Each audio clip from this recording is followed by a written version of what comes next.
저와 여기 특별 뮤직 해주시고 또 우리 아까도 안식학교 시간에 그 부모님에 향한 그 땡큐 노트를 써서 발표를 하셨는데, 저는 여기 나와서 뭔가를 발표를 한다는 것은 하나님을 대표로 해서 세상을 향하여 외치는 사람들이라고 생각해요.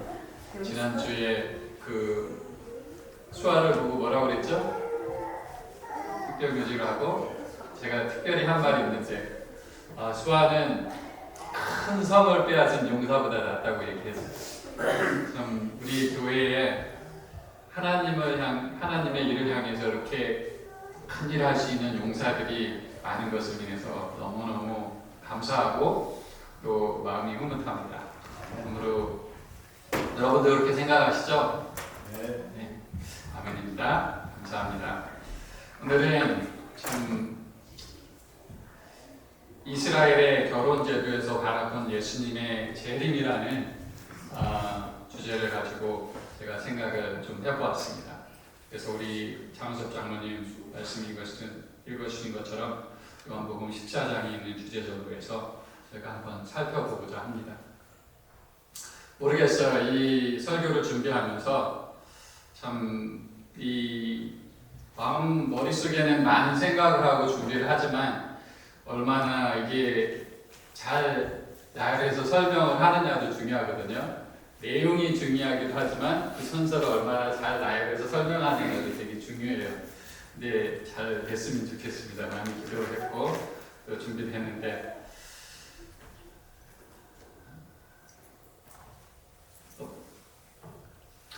그래서 제가 시작을 하면서 마태복음 1장 18절 25절에 있는 말씀을 읽어드리겠습니다. 예수 그리스도의 나심은 이러하니라. 그의 어머니 마리아가 요셉과 정혼하고 동거하기 전에 성령으로 잉태된 것이 나타났더니 그의 남편 요셉은 의로운 사람이라 그를 드러내지 아니하고 가만히 편보사하여 그 일을 생각할 때에 주의 사자가 현모하여 이르되 다윗의 자손 요셉아 내 아내 마리아 데려오기를 무서워하지 말라. 그에게 잉태된 자는 성령으로 된 것이라. 아들을 낳으리니 이름을 예수라 하라. 이는 그가 자기 백성을 그들이 죄에서 구원할 자이심이라 하니라. 이 모든 일이 된 것은 주께서 선지자로 하신 말씀을 이루려 하심이니 이르시되 보라 처녀가 잉태하여 아들을 낳을 것이요 그 이름을 임마누엘이라 하리라 하셨으니 이를 번역한즉 하나님이 우리와 함께 계시다 하니라. 요셉이 잠에서 깨어 일어나 그의 사자의 분부대로 행하여 그의 아내를 데려왔으나 아들을 낳기까지 동침하지 아니하더니 다음에 이름을 예수라 하니라. 무슨 말인지 이해 가시죠? 이 상황이 어떤 상황이에요? 요셉과 마리아가 뭐한 상황이에요? 결혼한 상황이에요? 정혼한 상황이에요. 그래서 이스라엘의 결혼 제도를 한번 살펴보면 세 가지 단계로 나눌 수 있습니다. 정혼을 먼저 해요. 정혼. 신랑 될 사람이 마음에 드는 여자가 있으면 그 여자의 집에 찾아가서 정혼을 합니다. 정혼을 하고 그 정혼을 한 뒤에 법적으로는 결혼한 상태로 들어가요. 정혼을 하게 되면. 그러니까 한국말로 얘기하면 약혼과도 같은데 한국의 약혼은 법적인 효력이 없잖아요. 근데 이스라엘에는 정혼을 하면 법적인 효력이 드러납니다.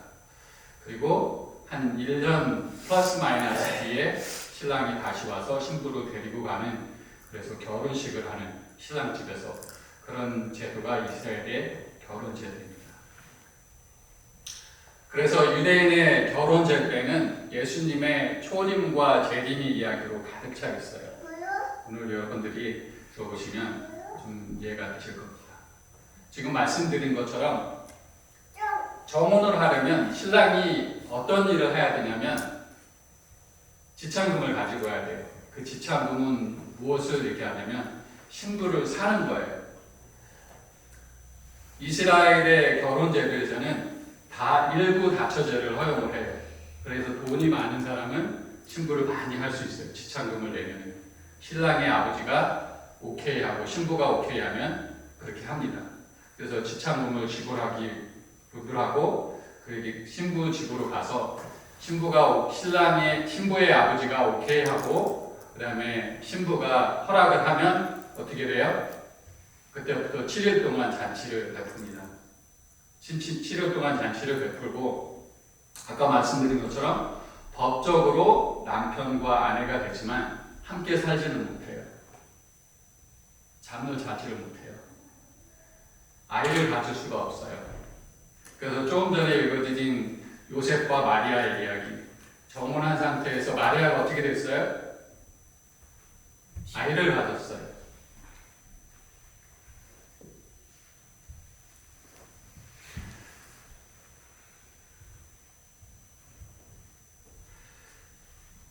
성경에는 그 하나님과 예수님과 우리와의 관계를 신랑과 신부로 많이 묘사를 합니다. 그 대표적인 글을 말씀드리면 고린도전서 11장 2절에 있는 말씀.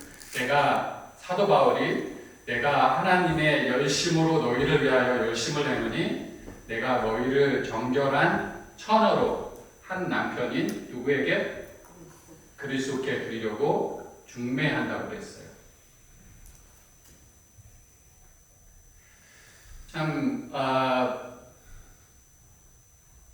좀 엉뚱하지한 말처럼 보이지만 제가 이렇게 요약을 했습니다. 사단은 자기가 다스리는 원칙이 하나님께서 다스리는 원칙인 선과 자비와 사랑의 원칙보다 우월하다고 주장했어요. 하늘에서. 누가 내가 하는 일이 옳다라고 얘기하면 어떻게 해야 돼요? 같이 싸워야 돼요? 하나님은 싸우시는 분이 아니에요. 그래? 내 생각이 그래? 그래서 하나님이 사단에게 어떻게 해요?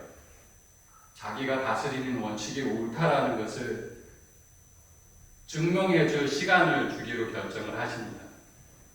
그 시간이 몇 년이에요? 예수님이 오시기까지 4,000년의 시간이 흐릅니다. 4,000년 동안 예수님은 죄로 인해서 망가진 세상을 회복시키고 향상시키기 위해 끊임없이 노력을 하셨는데 그런 반면에 사단은 어떻게 했어요? 인류를 멸망시키고 타락시키기 위해 끊임없이 인류를 유혹하고 또 타락에 빠뜨리려고 노력합니다. 그럴지라도 하나님은 죄의 싹슨 사망이라는 인류의 죄값을 지불하시기 위해 예수님이 십자가의 힘으로 죄값을 지불하시기로 결정하시고 실질적으로 이 세상에 오십니다. 사단은 예수님이 당신의 사명을 완수하지 못하게 하라고 어떻게 했어요? 아기로 태어났을 적에 헤롯왕을 통해서 어떻게 했어요? 2세 미만의 아이를 다 죽이려고 했어요. 그리고 여러분들이 잘 아시는 것처럼 유년 시절부터 침례를 받으시고 공생애를 시작하려고 할 적에 끊임없이 유혹해서 어떻게 했어요? 네가 하나님의 아들이면 3번이나 유혹을 하고 끊임없이 예수님을 유혹을 합니다. 그렇지만 예수님은 흠없는 희생제물이 되자고 노력한 사단의 그 노력에도 불구하고 당신께서 약속을 하셨어요. 우리와 정혼을 하시려고 오셨어요. 그래서 모든 유혹을 이기시고 우리를 구원하기 위해서 인내를 하셨습니다. 예수님은 흠없는 어린 양처럼 순결하게 십자가에서 희생당하심으로 그분의 임무를 완수하시고 인류를 위한 죄의 값을 지불하셨어요. 그 얘기가 이사야 53장에 잘 나오죠. 여러분들이 잘 아시는 것처럼 예수님은 우리 신랑으로서 우리를 당신의 신부로 맞이하기 위해 십자가에서 그 값을 치르신 겁니다.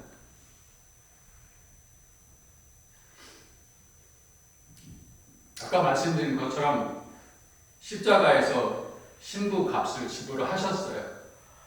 그래서 우리와 예수님과의 관계는 어떤 관계예요? 하늘법에 법적으로 효력이 있는 관계예요. 남편과 아내.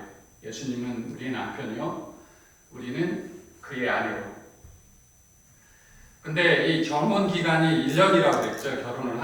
정혼을 하면 1년 기간에 그냥 가만히 기다리는 기간이 아니에요. 신랑이 해야 할 일이 있고 신부가 해야 할 일이 있습니다. 신랑은 아버지 집으로 돌아가요. 아버지 집으로 돌아가서 뭐를 해요? 신부와 함께 거할 거처를 준비합니다. 근데 신부된 우리는 무엇을 준비를 해야 될까요? 여러분들 다 결혼해 보셨죠? 누구하고 결혼한다고 약속을 하고, 결혼한다고 약속한 사람이 다른 남자를 만나고 다른 남자를 좋아하고 다른 여자를 좋아하고 그러면 여러분은 어떠세요? 그걸 받아들이시겠어요? 아니면 그래도 결혼할래 그러시겠어요? 아니면 어떻게 하시겠어요? 아니죠. 예, 신부는 정절을 지키며 신랑을 기다려야 돼요. 1년 동안.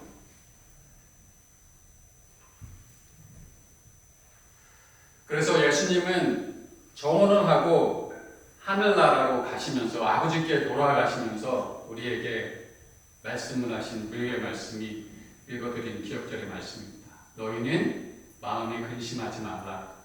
하나님을 믿으니 또 나를 믿으라. 내 아버지 집에 거할 곳이 많다. 그렇지 않으면 너에게 이르시리라. 내가 너희를 위하여 거처를 예비하러 가느니. 여기 저도 설교에서 많이 들었지만 거처라고 얘기하지만 그 실질적인 성경에는 뭐라고 얘기 나온다고요? 맨션이라고 나옵니다. 그래서 가서 너희를 위하여 거처를 예비하면 내가 어떻게 한다고요? 다시 온다고 약속을 하셨어요. 우리에게 약속을 하셨어요. 예수님은 다시 오십니까? 말씀에 의하면 예수님이 직접 하신 말씀이에요. 오신다고 약속을 하셨어요. 정혼 기간에 그러면 우리 신부된 우리로서 정절을 지키기 위해서 우리가 해야 할 일들이 뭐가 있을까요? 생각해 보셨어요? 우리가 열처녀의 비유인 마태복음 25장에 있는 말씀을 읽어보면 열처녀의 비유를 통해서 정혼 기간에 우리가 지내면서 어떻게 준비해야 할지를 분명히 말씀해 주고 계십니다. 열처녀의 비유 이야기 아시죠? 열처녀가 누구를 기다리고 있어요? 정혼한 열처녀들이에요. 신랑을 기다리고 있어요. 근데 그 열처녀가 두 부류로 나눠지죠. 한 부류는 슬기로운 처녀, 그리고 한 부류는 미련한 처녀로 표상이 됩니다. 근데 기다리다가 보라 신랑이로다 하고 외치는 소리가 들리니까 어떻게 돼요? 미련한 처녀들은 뭔가 없는 것을, 부족한 것을 발견하게 됩니다. 열처녀의 비유는 여러분들이 잘 아시는 것처럼 예수님의 재림을 기다리는 우리들과 같은 말세에 사는 하나님의 백성들을 가리킨다고 말씀을 하십니다. 근데 여기 그들이 가진 두 가지가 있어요. 처녀들이 가진 거 뭐가 있어요? 등을 가졌고 그 다음에 기름을 가졌어요. 이 등불은 하나님의 말씀을 얘기합니다. 여러분들이 다 아신 것처럼 하나님의 말씀은 모든 사람에게 주어진 말씀이에요. 어느 사람들에게는 주어지지 않은 말씀 아니잖아요. 누구에게나 값없이 주어진 말씀이에요. 전해진 기별이에요. 구원의 기쁜 소식을 기쁜 소식이라고 우리가 이야기합니다. 근데 이 기름은 무엇을 얘기할까요? 여러분들이 다 아시는 것처럼 기름은 성령을 얘기합니다. 맞죠, 의무장로님? 예. 네, 감사합니다. 저희 실물교훈에 보면 하나님의 성령이 없이 하나님의 말씀을 아는 것은 아무 소용이 없다. 그것은 피상적이고 표면적으로 신앙하는 사람들을 나타낸다. 제가 꽤 오래전부터 한 장로님한테 끊임없이 들어오는 게, 우리는 아주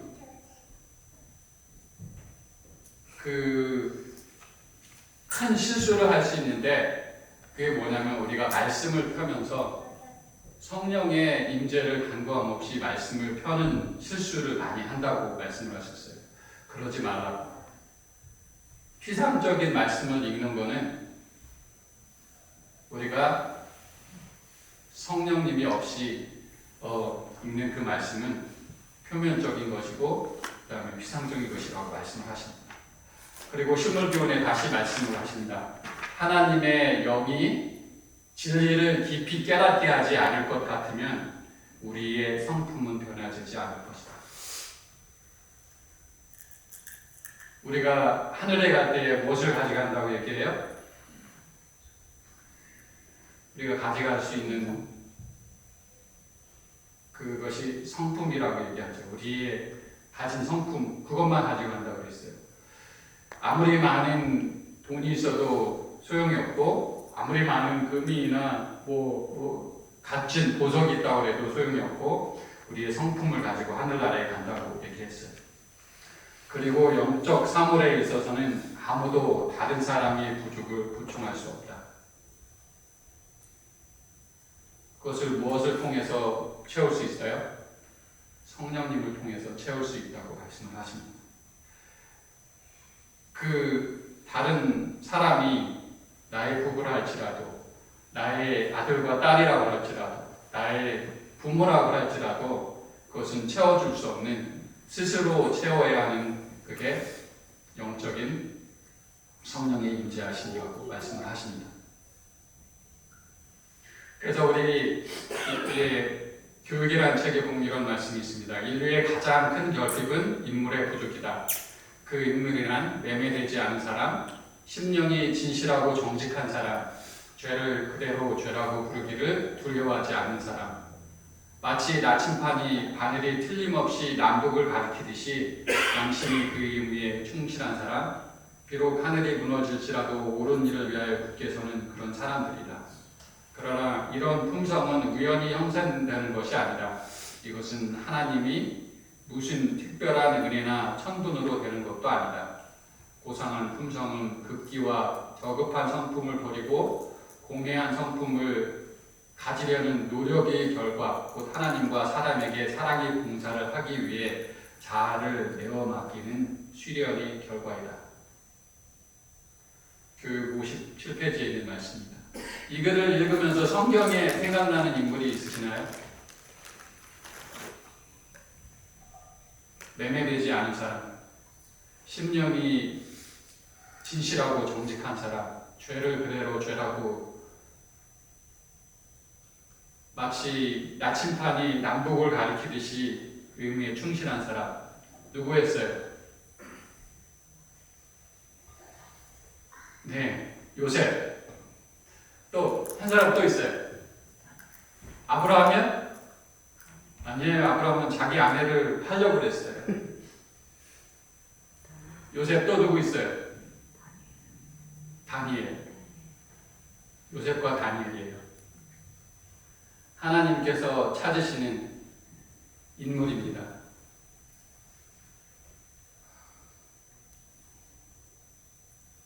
그리고 우리는 절망의 상태에 있는 사람들에게 밝은 태양을 비춰줘야 할 의무가 있고, 용기를 잃은 자들에게 용기를 주고 또 기도를 해줄 의무가 있고, 또 생명이 떡을 구하는 자들에게 하나님의 말씀을 전할 의무가 있고, 병든 자들을 위해 기도를 하고 예수님께 인도해야 될 의무가 있습니다.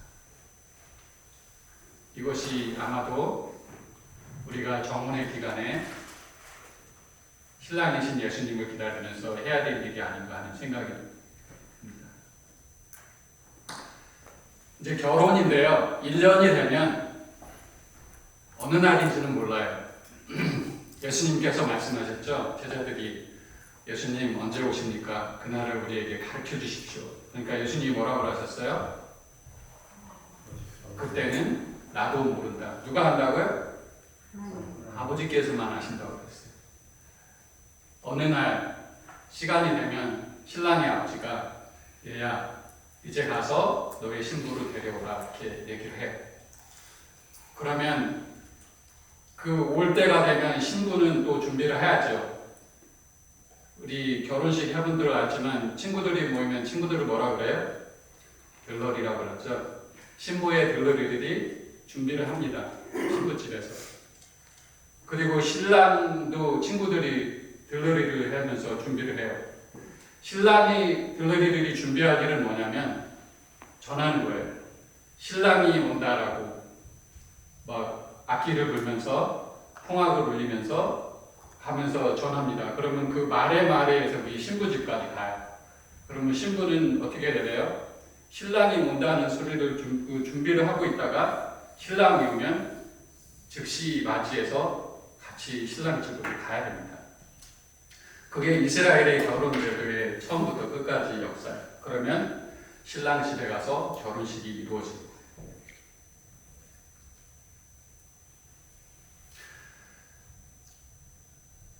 우리 이번 바전주가에서 배우신 계시록 19장 7절 9절의 말씀이고 우리가 즐거워하고 크게 기뻐하며 그에게 영광을 돌리세 어린 양이 혼인 기약이 이르렀고 그의 아내가 자신을 준비하였으므로 그에게 빛나고 깨끗한 세마포 옷을 입도록 허락하셨으니 아내가 준비되면 신랑이 세마포 옷을 입도록 준비를 시켜요. 그것은 뭐라고요? 그 세마포 옷은 성도들의 옳은 행실이라 하더라. 천사가 내게 말하기를 기록하라. 어린 양이 혼인잔치에 청함을 받은 자들은 복이 있도다 하고 또 내게 말하되 이것은 하나님의 참되신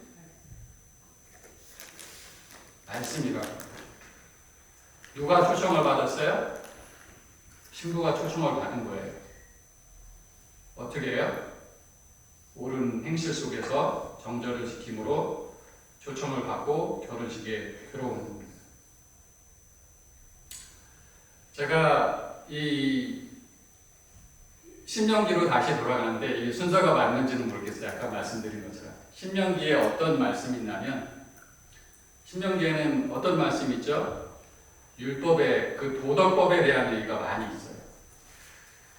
이 신명기 22장 20절 21절을 20절에서 22절을 읽어 13절에서 21절을 읽어보면 이렇습니다. 중간에는 띄었지만 누구든지 아내를 맞이하여 그에게 들어간 후에 그를 미워하여 비방거리를 만들어 그에게 누명을 씌워 이르되 내가 이 여자를 맞이하였더니 그와 동침할 때에 그가 처녀임을 보지 못하였노라 하면 정혼한 상태에서 결혼을 했는데 신랑이 이 여자가 처녀가 아니야. 그럼 어떻게 해요? 그냥 그 신랑 말을 믿나요? 아니요. 장로들이 그거를 조사를 해요. 조사들고 그것이 사실이면 그래서 그 일이 참되어 그 처녀에게 처녀인 표적이 없거든 어떻게 하라고요? 그 처녀를 그의 아버지 집 분에서 끌어내고 그 성읍 사람들이 그를 돌로 쳐 죽일지니 이는 그가 그 아버지 집에서 창기 행동을 하여 이스라엘 중에서 악을 행하였습니다. 너는 이와 같이 하여 너희 가운데서 악을 제할지니라. 결혼에 대한 얘기를 하고 있어요. 이제 정혼도 했고 1년을 기다렸고 결혼을 했어요. 근데 처녀인 표적이 없으면 어떻게 된다고요? 죽어요. 어떻게 죽어요? 돌에 맞아 죽어요. 그 뒤에서 나는 결혼 안 했으니까 다행이다 그러셨죠. 말씀드리는 흥미로운 사실은 신랑이 올 때에 신부의 정절이 없는 것이 확인될 때 그는 돌에 맞아 죽었습니다. 그와 같이 예수님이 계실 때 우리가 준비가 안 된 상태라면 우리도 죽을 수밖에 없는 상태라는 사실을 좀 알았으면 좋겠습니다. 여기 데살로니가전서 4장 13절 16절에 있는 말씀을 읽어드리겠습니다. 형제들아, 자는 자들에 관하여는 너희가 알지 못함을 우리가 원하지 아니하노니 이는 소망이 없는 다른 이와 같이 슬퍼하지 않게 하려 함이라. 우리가 예수께서 죽으셨다가 다시 살아나심을 믿을진대 이와 같이 예수 안에서 자는 자들도 하나님이 그와 함께 데리고 오시리라. 우리가 주의 말씀으로 너희에게 이것을 말하노니 주께서 강림하실 때까지 우리가 살아남에 있는 자도 자는 자보다 결코 앞서지 못하리라. 주께서 호령과 천사장의 소리와 하나님이 나팔 소리로 친히 하늘로부터 강림하시리니. 아까 말씀드린 것처럼 신랑이 올 때에 신랑의 들러리들을 태워서 참 그 신랑이 온다라고 외치는 소리처럼 우리 하나님께서도 호령과 천사장의 소리와 하나님이 나팔 소리로 하나님의 집을 떠나서 예수님이 이 땅에 신부된 우리를 데리고 오신다고 말씀을 하십니다. 참 예수님은 기다린 지가 참 오래되신 것 같습니다. 우리 복정자 집사님도 참 오랜 기간을 기다리셨죠. 또 우리 이용호 장님도 오래 기다리고 우리의 믿음의 노력들도 다 기다리고 참 예수님이 어제 우리 목사님 설교 말씀 가운데서도 어쩌면 재림의 징조가 더 앞당겨지는 것 같지 않냐라는 말씀을 하신 것처럼 그분은 곧 오시는 것 같습니다. 근데 우리 하나님은 약속을 지키신 분이에요.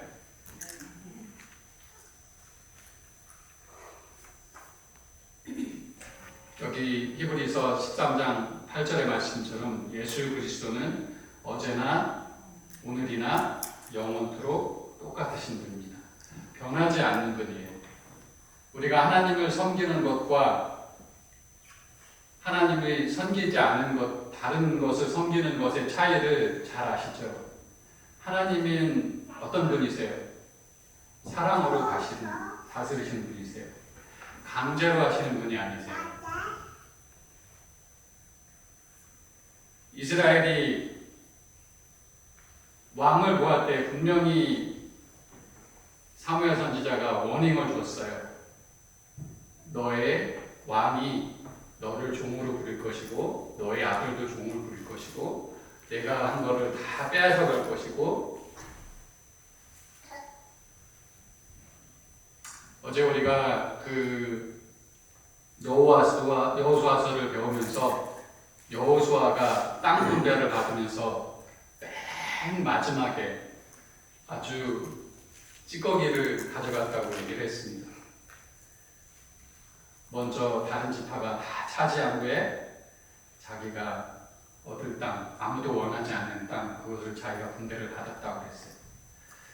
우리의 지도자이신 예수님은 그런 분이세요.